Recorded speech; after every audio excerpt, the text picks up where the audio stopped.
நட்சத்திர எழுத்தாளர் வெண்ணிலா எழுதிய ராஜேந்திர சோழன் குறித்த வரலாற்று புதினமான கங்காபுரம் இப்போது ஆடியோ ஃபார்மேட்டில் உங்கள் விகடன் பிளேயில். இப்பவே விகடன் ஆப்பை டவுன்லோட் பண்ணுங்க. பிளே ஐகானை கிளிக் பண்ணி கங்காபுரம் கேளுங்க.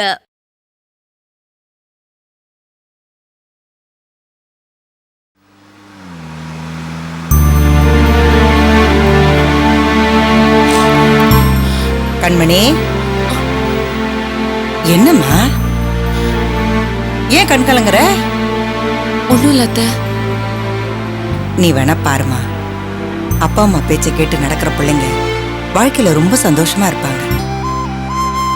ஆமாம்மா, உனக்கு அப்படி ஏதாவது அங்க கஷ்டம்னு வச்சுக்கே, ஒரு ஃபோன் பண்ணு, நான் இருக்கேன், என் தம்பி இருக்கான், உடனே இங்க வந்துட மாட்டோம். ஆமாமா, அன்னைக்கு நான் கேட்டதுக்கு மறுபேச்சு பேசாம மனவரில் வந்து உட்கார்ந்த. நீ மட்டும் அன்னைக்கு சம்மதிக்கலன்னா உங்க அப்பா அப்படி பணத்தை தம்மா பார்த்துருப்ப. கலையரசு, என்னப்பா நீ என்னென்னமோ பேசுற? நீ என் தம்பிப்பா, கம்பீரமா இருக்க வேணா? ஒரு பொண்ணு சாக்கடையில விழுந்துட்டாங்கிறதுக்காக வாழ்க்கையை வெறுத்து போன மாதிரி பேசினா எப்படி? மற்ற பிள்ளைங்களா இல்லையா, அவங்கள பார்த்து சந்தோஷப்பட வேணா நீ? ஆமாப்பா, நீங்க எப்பவும் போல இருக்கணும். நீங்க சந்தோஷமா இருந்தாதான்ப்பா நாங்கெல்லாம் சந்தோஷமா இருக்க முடியும். சரிம்மா. அக்கா, அப்படியே சம்மந்தி வீட்டுக்கு போயிட்டு போயிடுவோமா?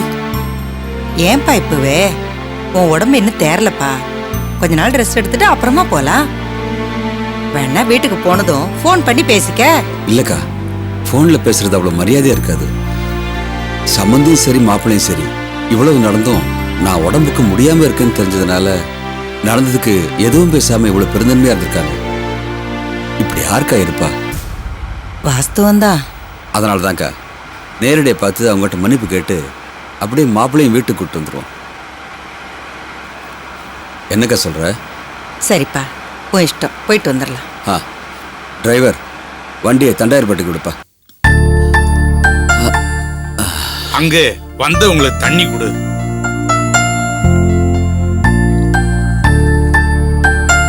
எனக்கு வேண்டாம் சம்பந்தி. உங்களுக்கு உடம்பு சரியில்லாம ஹாஸ்பிட்டல் அட்மிட் ஆயிருக்கிறீங்கன்னு கேள்விப்பட்டதும் மனசுக்கு ரொம்ப கஷ்டமா இருந்தது. ஹாஸ்பிட்டல்ல வந்து பார்க்கலாம்னு நினைச்சேன். சரி, வீட்டுல வந்து பாத்துக்கலாம்னு இருந்தேன். நீங்களே புறப்பட்டு வந்துட்டீங்க. அது கண்டதை போட்டு மனசை குழப்பிக்கிறீங்க. சிலதெல்லாம் மறக்க கத்துக்கணும். மறந்துட்டு சகஜமா இருக்கிற மாதிரி பண்ணிட்டு போயிட்டா மனசுக்கு ரொம்ப கஷ்டமா இருக்கு சம்பந்தி. என்ன பெரிய கஷ்டம்? பிரச்சனைகளை பெப்பர் முட்டாய் மாதிரி கடிச்சு மென்னு முழுங்கிடணும். அதை விட்டு சூவிங்க மாதிரி மின்னுட்டே இருந்தா சுவையும் இருக்காது, சுகமும் இருக்காது. அது மாதிரிதான் பிரச்சனைகளும். நல்லா சொல்லுங்க. நானும் பலமுறை என் தம்பிக்கு எடுத்து சொல்லிட்டேன்.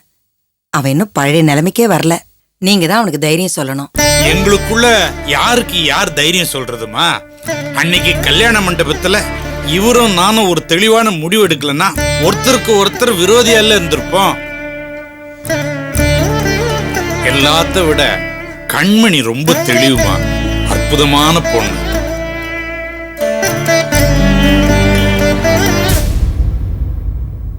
மாப்பிள்ளைய அந்த சக்தி போலீஸ்ல புடிச்சு கொடுத்துட்டான்னு கேள்விப்பட்டதும் எங்களுக்கு என்ன பண்றதுன்னே தெரியல. அதான் நாங்க 3 பேரும் புறப்பட்டு போய் அவளை உண்டு இல்லைன்னு கேட்டுட்டு வந்துட்டோம். முடிஞ்சு போன விவகாரம், அதை போய் ஏன் கிளறுனீங்க? இவ்வளவு நடந்தும் ரொம்ப பெருந்தன்மையா இருக்கீங்க சம்பந்தி. பெருந்தன்மையா? பெருந்தன்மை வந்துதாங்க ஆகணும். வயசு என்ன 62? இன்னும் 22 வயசு பையன் மாதிரி கோச்சிட்டுனா முடியுமா? பெருந்தன்மை வந்தே ஆகணும். இருந்தாலும் உங்களை நேர்ல பார்த்து மன்னிப்பு கேட்டு போலான்னு வந்திருக்கேன் சம்பந்தி. மன்னிப்பா? மாடு மிதிச்சுட்டு போயிட்டே இருக்குது, மன்னிப்பு கேக்குதா? மனுஷன் மிதிச்சா மட்டும் மன்னிப்பு கேக்குறான். ஏன்னா அவன் உயிர் திணை, மாடு அக்ரிணை. மன்னிப்பு கேட்கிற அளவுக்கு உங்க மனசு பக்குவப்பட்டிருக்குதுங்க. நான் கூட பூபதியை கண்டிச்சேன். ஏன்டா அந்த வீட்டுக்கு போன வில்லங்கத்தை வளர்த்தேன்னு. என்னங்க பண்றது, நான் பெத்த புள்ளதான். அவன் மனசுக்குள்ள என்ன காயமோ என்ன கசப்போ நமக்கு என்ன புரிய போகுது? இனிமே அவளால உங்களுக்கு எந்த பிரச்சனையும் வராது. அந்த கேஸ கூட வாபஸ் வாங்குறேன்னு சொல்லிட்டா. வாபஸ் வாங்கிட்டா மட்டும் போதுமா? போலீஸ்காரங்க என்ன அடி அடிச்சிருக்காங்க, அதுக்கு சரியான பதிலடி கொடுக்க வேண்டாம்? தாமரை, உனக்குன்னு ஒரு லிமிட் இருக்குது. போலீஸ்காரங்க அடிச்சா நீ திருப்பி அடிச்சிருவியா? சக்தி ஏதோ பண்ணானா அவ சந்தர்ப்ப சூழ்நிலை உனக்கு தெரியுமா? என்ன பேச வேண்டாம்னு சொல்லிட்டு நீங்க அமைதியா இருந்துடாதீங்கப்பா. அப்புறம் நல்லா உங்க தலையில மிளகா அரைச்சிட போறாங்க.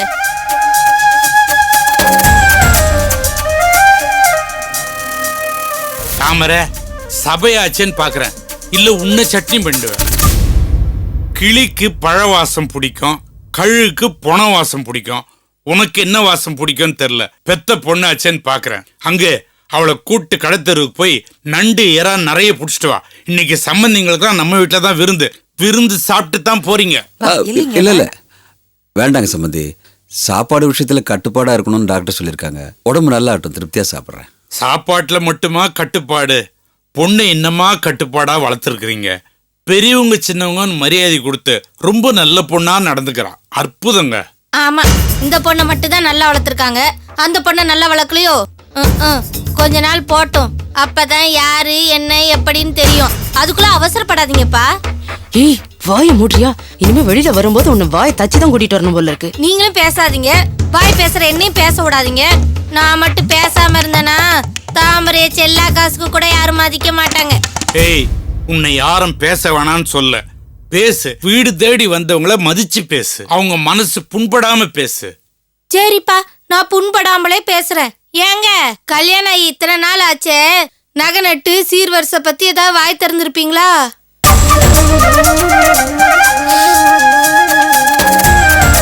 ஏங்க நான் கேட்டதுல ஏதாவது தப்பு இருந்தா சொல்லுங்க, வேணா தோப்பு கரணம் போட்டுக்கிறேன். தாமரை, கண்மணிக்கு நாம கொடுத்துமே 25,000 ரூபாய் புடவை, 50 சவரன் நகை, இந்த வீடு சொத்து, இதையெல்லாம் நம்பி அவ இந்த வீட்டுக்கு வரல. நம்ம பூபதி கட்டினானே ஒரு முழம் தாலி, அதை நம்பிதான் இந்த வீட்டுக்குள்ள வந்திருக்கிறா. அதை முதல்ல நல்லா புரிஞ்சுக்க. அதுதான் நம்ம பாரம்பரியம், பண்பாடு. இந்தியா முன்னேறின நாடுகள்லாம் மூக்கு மேல விரல வச்சு ஆச்சரியமா பாக்குறான். எப்படிடா ஒரு முழம் கைத்த வச்சு ஒவ்வொரு பொம்பளையும் இவ்வளவு கட்டுப்பாடா வச்சிருக்காங்கன்னு. உலகமே அதிசயப்படுற விஷயம் உனக்கு சாதாரணமா தெரியுது. சீர் எப்படி செய்யறது, வரிசை எப்படி வைக்கிறதுன்னு அவங்களுக்கு தெரியாதா? அதெல்லாம் அவங்கவுங்க சௌகரியம். மற்றவங்க மனசு நோக பேசக்கூடாதுன்னு எத்தனை தடவை சொல்றது? திருப்பி திருப்பி அப்படியே பேசுறேன். அவங்க சௌகரியம் அவங்க செய்வாங்க. என்னது அவங்க சௌகரியமா? அவங்க பொண்ணு சாப்பிட்றதுக்கு ஒரு தட்டும் டம்ளரும் ஒரு பிளாஸ்டிக் பக்கெட்டும் கொடுப்பாங்க. அது மட்டும் போதுன்னு விட்டுட முடியுமா?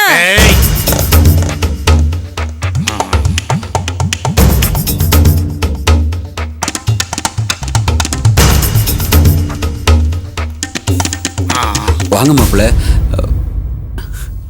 நடந்த தப்பு எதையும் மனசுல வச்சுக்காதீங்க. இனிமே எந்த பிரச்சனையும் வராம நாங்க பாத்துக்கிறோம். நீங்க 2 பேரும் நம்ம வீட்டுக்கு வரணும்.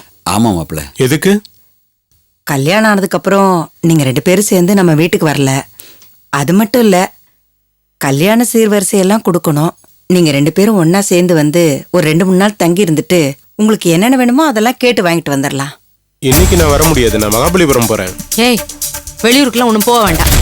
சம்மந்தி கூப்பிடுறாங்கல்ல, கண்மணியை கூட்டிக்கின்னு அவங்க வீட்டுக்கு போயிட்டு வா. கண்ணு, உன்னை மாப்பிள்ளைய மதிச்சு அன்பா கூப்பிடுறாங்க. கண்மணியை கூப்பிட்டு ஜோடியா போனீங்களா அவங்க சந்தோஷப்படுவாங்க. நான் போறேன்ப்பா, இல்லைன்னு சொல்லல. மகாபலிபுரம் ரிசப்ஷன் போயிட்டு வந்ததுக்கு அப்புறம் போறேன். நான் வரேம்மா. ஏதோ ஃப்ரெண்ட்ஸ் ரிசப்ஷன் சொல்றான். அவன் வந்த பிறகு நான் சமாதானப்படுத்தி 2 பேரையும் அனுப்பி வைக்கிறேன். நீங்க கவலைப்படாதீங்க. சரிங்க சம்பந்தி, சரி. நாங்க போயிட்டு வரோம். புறப்படுங்க, உடம்ப பாத்துங்க. நல்லதுங்க. சரி வரட்டுங்களா? வாமா கண்மணி. ஐயோ அவ்வளோ எதுக்கு கூப்பிடுங்க, அவ இங்கே இருக்கட்டுமே. இல்ல, மாப்பிள்ள தான் வெளியூர் போயிருக்காருல்ல, அது வரைக்கும் நம்ம வீட்டுல இருக்கட்டுமே. இல்ல அம்மா, நட்ட விதை உங்களுதா இருந்தாலும் நாத்து வளர வேண்டிய இடம் எங்க இடம். நீங்க புறப்படுங்க. வரமா? வரேங்க. வாங்க வாங்க. வரமா? பாத்து பட்டுங்களா சம்பந்தி? நல்ல மாதிரி போயிட்டு வாங்க.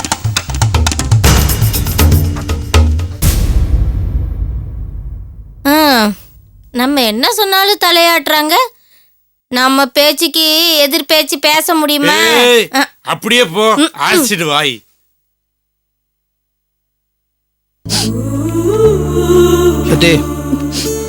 கீழே போய் வெயிட் பண்ணுவோம், வண்டி வந்துடும்.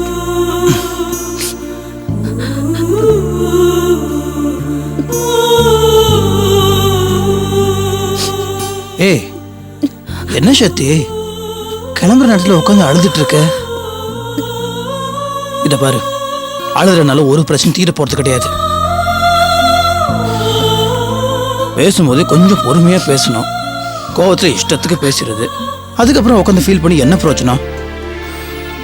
சரி விடு.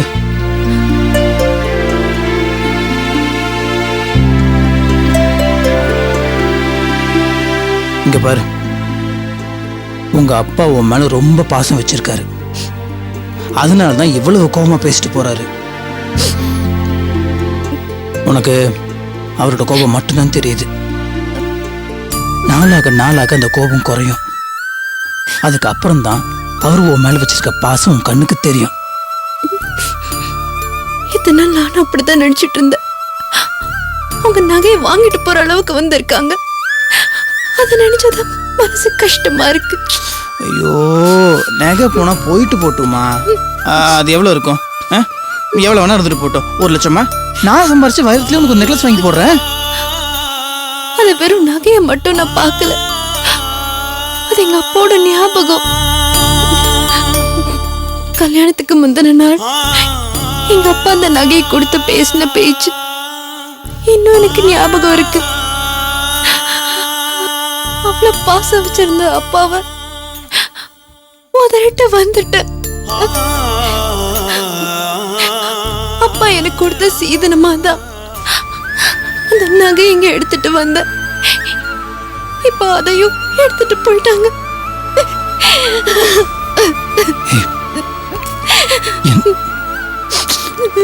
என்னடா?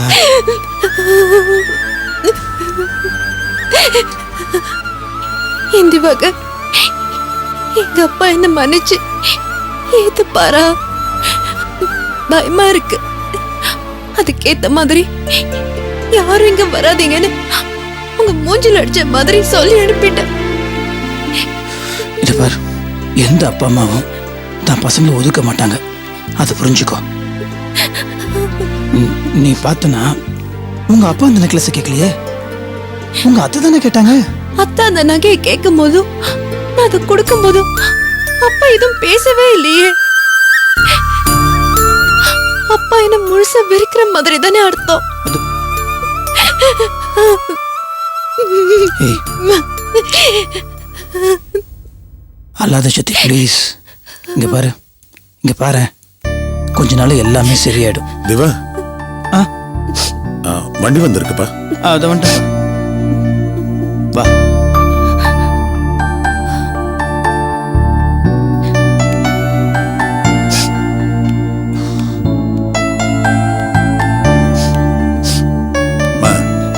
முதல்ல நடந்ததெல்லாம் நினைச்சு வருத்தப்படுறத நிறுத்து.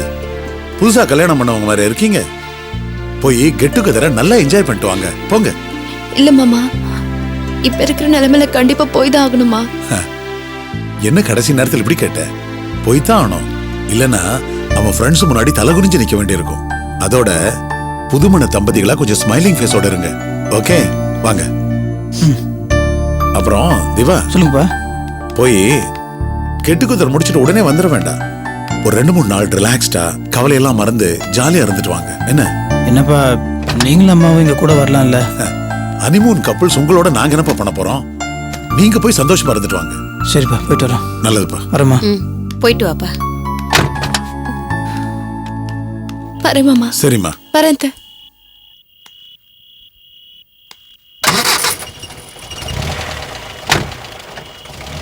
Happy journey. எனக்கு அந்த குணம் அப்போ அப்படியே இருக்கணும் அப்படின்னு சொல்லிட்டு பென்டிக் வந்து எஸ்எம்எஸ் பண்ணிருக்காரு. என்னோட ஃப்ரெண்ட்ஸ்க்காக நான் எதையுமே வந்து சாக்ரிஃபைஸ் பண்ணுவேன் அப்படின்னு சொல்லிருக்காரு. இவன் எங்க போனா? இந்த பக்கம் தான் போனாப்ல. எங்கடா போனா அவன்? தெரியலையே.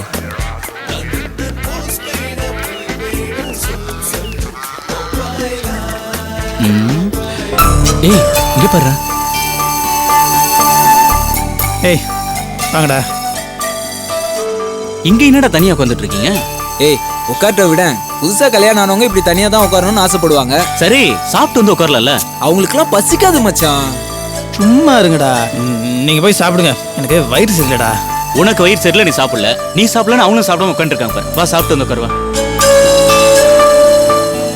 சரி, அவங்க ஏதோ ஃபீலிங்ல உட்காந்துருக்காங்க. நாமே அவங்களை டிஸ்டர்ப் பண்ணிட்டு சரி கிளம்பலாம். அதனால என்னடா மச்சான், நம்ம இன்னும் 2 நாள் தான் இங்க இருக்க போறோம். என்ன திவா, நாங்க இங்க இருக்கிறதுனால உனக்கு எந்த தொந்தரவும் இல்லையே? அப்படிலாம் ஒண்ணும் இல்லடா. மனசுல ஏதாவது திட்டணும்னு தோணுமே? ஏய், அப்படிலாம் ஒண்ணும் இல்லடா. திட்டினாலும் பரவாயில்ல. சரி விடுறா, ஏய் அவங்க ஏதாவது தனியா பேசணும்னு நினைக்கிறாங்க. சரி வா நம்ம போலாம் வா. இல்ல நீங்க இருங்க, நானும் சத்தியும் ரூமுக்கு போறோம். ரூமுக்கு போனா விட்டுருவோமா? அங்கேயும் வந்து கதவு தட்டி டிஸ்டர்ப் பண்ணுவோம்ல. ஏய் சும்மாறா, பாவம் அவங்கள போய் கிண்டல் பண்ணிட்டு இருக்க. திவா நீங்க போய் 2 பேரும் ஃப்ரெஷ் ஆயிட்டு வாங்க, அப்படியே பீச்சுக்கு நடந்து போயிட்டு வந்துடலாம். அப்படியா? ஓகே வா வந்துடுறேன்டா.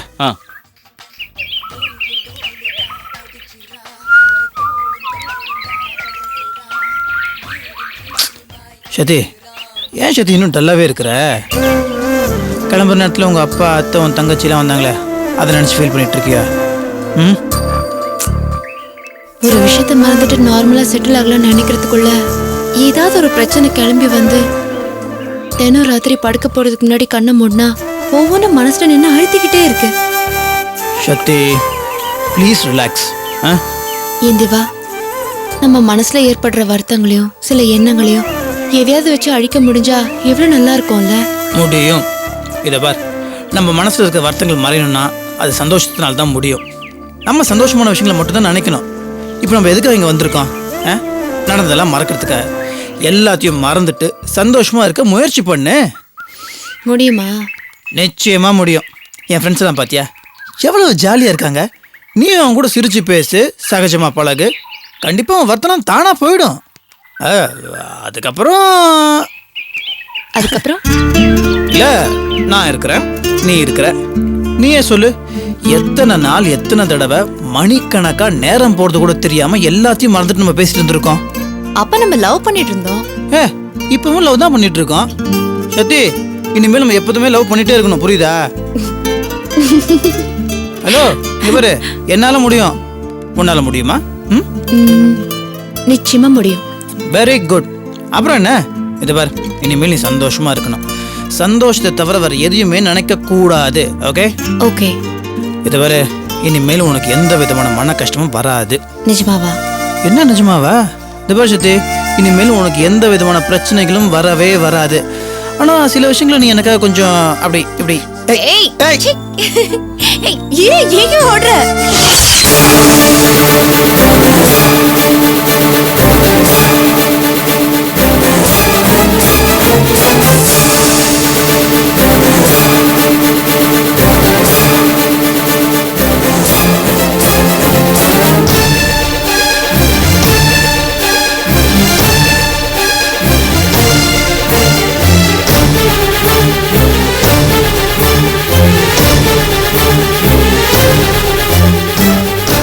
நட்சத்திர எழுத்தாளர் ஆ வெண்ணிலா எழுதிய ராஜேந்திர சோழன் குறித்த வரலாற்று புதினமான கங்காபுரம் இப்போது ஆடியோ ஃபார்மேட்டில் உங்கள் விகடன் பிளேயில். இப்பவே விகடன் ஆப்பை டவுன்லோட் பண்ணுங்க. பிளே ஐகானை கிளிக் பண்ணி கங்காபுரம் கேளுங்க.